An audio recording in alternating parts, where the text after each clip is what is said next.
तो हम चर्चा कर रहे थे सूर्य और चंद्रमा की युति के बारे में और अभी तक हमने 11th हाउस तक की चर्चा की है। तो अब बारी आती है 12वें भाव की। अगर आपके लगन चार्ट में 12वें भाव में सूर्य और चंद्रमा युति कर रहे हैं तो इसके क्या परिणाम आपके लिए रह सकते हैं, इसके बारे में विस्तार से जानेंगे। साथ में एक चर्चा हम सूर्य और चंद्रमा की युति पर एक सामान्य शब्दों में भी करेंगे। सामान्य प्रभाव सभी के लिए क्या क्या रह सकते हैं, तो वीडियो में अंत तक बने रहिए। साथ में अगर चैनल पर पहली बार वीडियो देख रहे हैं तो चैनल को सब्सक्राइब करना ना भूलें।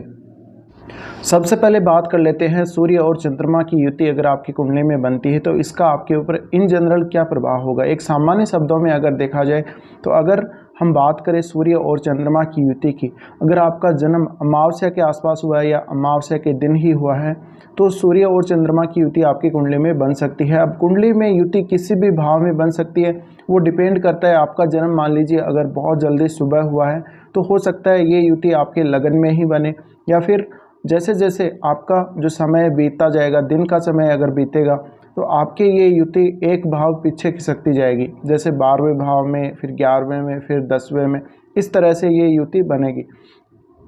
तो अगर मान लीजिए आपका किसी का जन्म है वो सुबह के समय में हुआ है तो युति उतना ही ऊपर बनेगी, यानी प्रथम भाव में या दूसरे भाव के आसपास बनेगी या फिर 12वें भाव में बन सकती है। तो अलग अलग प्रकार से इसका जो प्रभाव है विभिन्न भाव में वो अलग अलग होगा, उसकी हम बात करेंगे।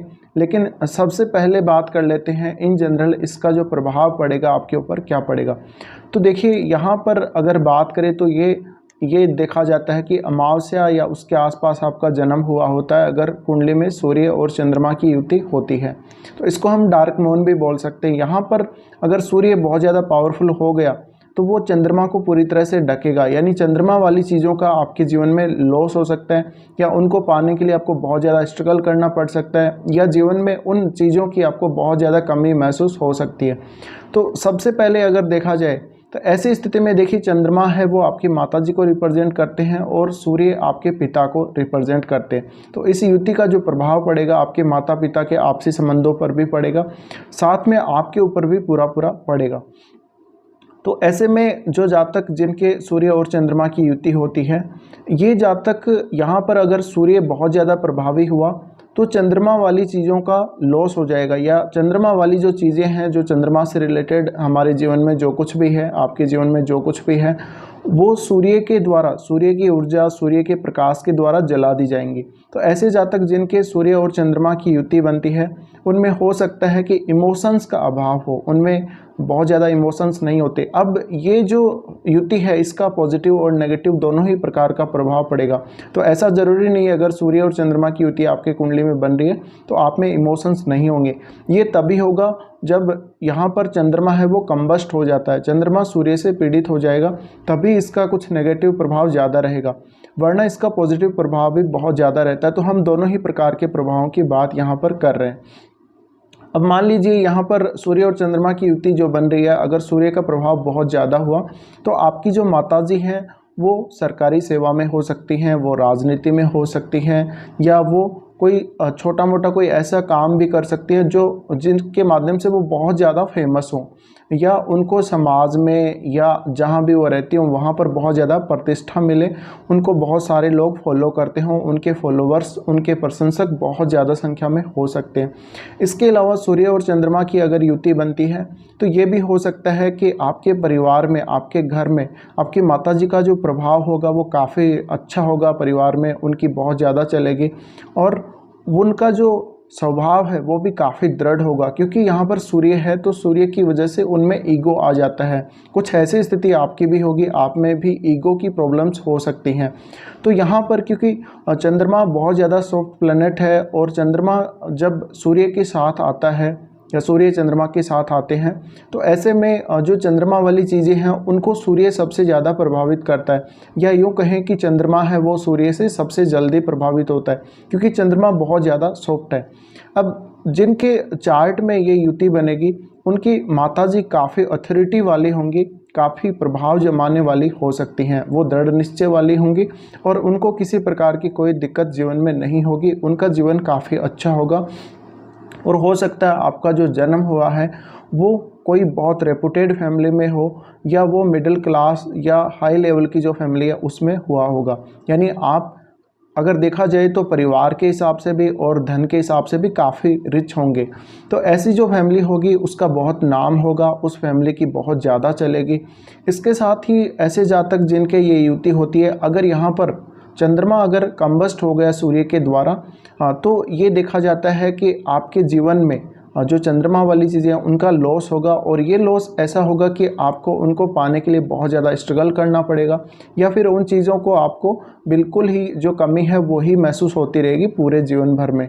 तो यहाँ पर देखिए हम ये कह सकते हैं सूर्य और चंद्रमा की युति जब भी बनती है तो जैसे हम कुछ लोगों को बोलते कि वो पत्थर दिल वाला इंसान है, यानी उसके अंदर इमोशंस नहीं है, उसके अंदर दया नहीं है, करुणा नहीं है, प्रेम नहीं है। तो ये सारी जो भावनाएं हैं वो हमें चंद्रमा से ही मिलती हैं। इसके अलावा उसके जीवन में इमोशंस का अभाव होगा, तो ऐसे जातक आपको इमोशनल ज़्यादा नहीं देखने को मिलेंगे, वो प्रैक्टिकल बहुत ज़्यादा होंगे। अब चंद्रमा क्रिएटिविटी को दर्शाता है, तो क्रिएटिविटी जातक में ज़रूर होगी, लेकिन उसका जो मन होगा, मन पर सूर्य का प्रभाव पड़ने से मन बहुत ज़्यादा स्ट्रॉन्ग हो जाएगा। तो ऐसा जातक कोई भी जो फैसला लेगा उसके ऊपर वो अडिग रहेगा और बहुत लंबे समय तक उसी फैसले पर वो टिका रहेगा। उसकी निर्णय क्षमता, उसकी लीडरशिप की जो क्षमता है काफ़ी अच्छी होगी। तो ये इसका बहुत अच्छा प्रभाव हम कह सकते हैं। इसके अलावा चंद्रमा हमारी जो क्रिएटिविटी है उसको रिप्रेजेंट करता है, तो ऐसे में जातक की जो क्रिएटिविटी है वो काफ़ी अच्छी होगी। और साथ में ऐसा जातक कोई भी अगर क्रिएटिव फील्ड में काम करता है तो वो फेमस भी बहुत ज़्यादा होगा।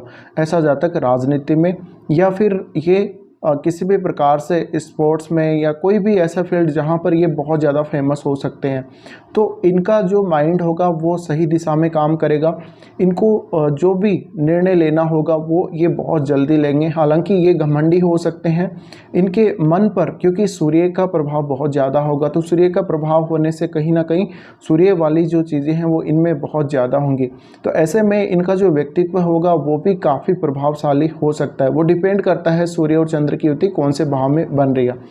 अब इसका एक दूसरा पहलू अगर हम देखें तो सूर्य और चंद्रमा की युति जब भी किसी की कुंडली में बन रही होती है तो इसका मतलब ये है अगर सूर्य बहुत ज़्यादा प्रभावशाली हो गया, और वैसे सूर्य होता भी बहुत ज़्यादा प्रभावशाली है लेकिन आपको डिग्री वाइज और सब चीज़ें देखनी पड़ेंगी। तो ऐसे में उसकी जो माता होती है जातक की, वो उसके लिए एक फादर के रूप में ही होती है। अब ऐसे केस में उन जातकों के, मान लीजिए किसी के पिता का अभाव है जीवन में, किसी के पिता नहीं है, तो उनके लिए माता ही पिता के समान होती है। तो ऐसे जातक जिनके मान लीजिए ऐसी समस्या रहती है जीवन में कि उनको पिता का सुख नहीं मिलता, तो उनके जीवन में जो माता है वही सब रोल अदा करती है। पिता का रोल भी वही अदा करती है, माता का रोल भी वही अदा करती है। तो ऐसा भी देखा गया है। साथ में ये जो सूर्य और चंद्रमा की युति बनती है इसमें जातक काफ़ी दृढ़ निश्चय वाला होता है। ऐसा जातक जीवन में बहुत ज़्यादा प्रोग्रेस कर सकता है। हालांकि ऐसे जातक को शुरू में हो सकता है स्ट्रगल करना पड़े अपने जीवन में या कुछ बुरे दिन देखने पड़े, लेकिन जैसे जैसे उसका जीवन आगे बढ़ेगा वो काफ़ी कठिन फैसले लेगा अपने बारे में, अपने जीवन के बारे में। इसके अलावा ऐसे जातकों की जो सोच होती है अपने जीवन के प्रति काफ़ी पॉजिटिव होती है, काफ़ी तेज़ी से आगे बढ़ते हैं। अब मान लीजिए यहाँ पर अगर चंद्रमा कंबस्ट नहीं है सूर्य के द्वारा, तो ऐसा जातक जिसके ऊपर बहुत ज़्यादा जो प्रभाव पड़ेगा सूर्य और चंद्रमा की युति का काफ़ी अच्छा ही पड़ेगा, उसमें कुछ कमियां ज़रूर होंगी। तो ऐसे जातकों की जो मैरिड लाइफ है वो थोड़ी प्रभावित हो सकती है इस युति की वजह। सूर्य और चंद्रमा की जो युति है ये अगर मेष या फिर वृश्चिक लगन वाले जातकों के केंद्र में बनती हो या फिर त्रिकोण भाव में बनती हो तो एक अच्छे राजयोग का निर्माण कर सकती है। और ऐसे में जातक अपने जीवन में सरकारी क्षेत्र में बहुत ज़्यादा नाम कमा सकता है। वो जीवन में किसी भी क्षेत्र में जाए भले ही वो काफ़ी फेमस हो सकता है, एक उच्च सरकारी पद प्राप्त कर सकता है, सरकार से, उसको पिता से, अपनी माता से काफ़ी मदद मिल सकती है जीवन में। इसके अलावा हम यहाँ पर दो स्थितियों के बारे में बात करेंगे। अगर मान लीजिए सूर्य बहुत ज़्यादा प्रभावशाली है और मान लीजिए चंद्रमा बहुत ज़्यादा प्रभावशाली डिग्री वाइज, तो इसका क्या प्रभाव होगा। तो यहाँ पर हम किसी को भी कंबस्ट नहीं मान रहे, यानी हम चंद्रमा को कंबस्ट नहीं मान रहे सूर्य के द्वारा। तो ऐसे में इसका जो प्रभाव होगा वो क्या रह सकता है। देखिए अगर सूर्य बहुत ज़्यादा प्रभावशाली हो गया तो चंद्रमा वाली चीज़ों का लॉस हो जाता है, जैसे कि मैंने आपको पहले भी बोला। तो ऐसे में सूर्य का प्रभाव बहुत ज़्यादा रहने से जातक दृढ़ निश्चय वाला होगा और उसमें सारी चीज़ें जो सूर्य वाली हैं वो बहुत ज़्यादा होंगी। लेकिन अगर चंद्रमा का प्रभाव बहुत ज़्यादा हो जाता है, सूर्य डिग्री वाइज बलशाली नहीं रह जाता या उसका बल बहुत कम हो जाता है। तो ऐसे में जातक में इमोशंस बहुत ज़्यादा होंगे, वो बहुत ज़्यादा क्रिएटिव होगा और वो सही फैसले लेगा, काफ़ी तेज़ी से आगे बढ़ेगा, क्योंकि उसका जो मन है वो काफ़ी तेज़ी से काम करेगा, क्योंकि मन पर सूर्य का प्रभाव उतना नहीं है।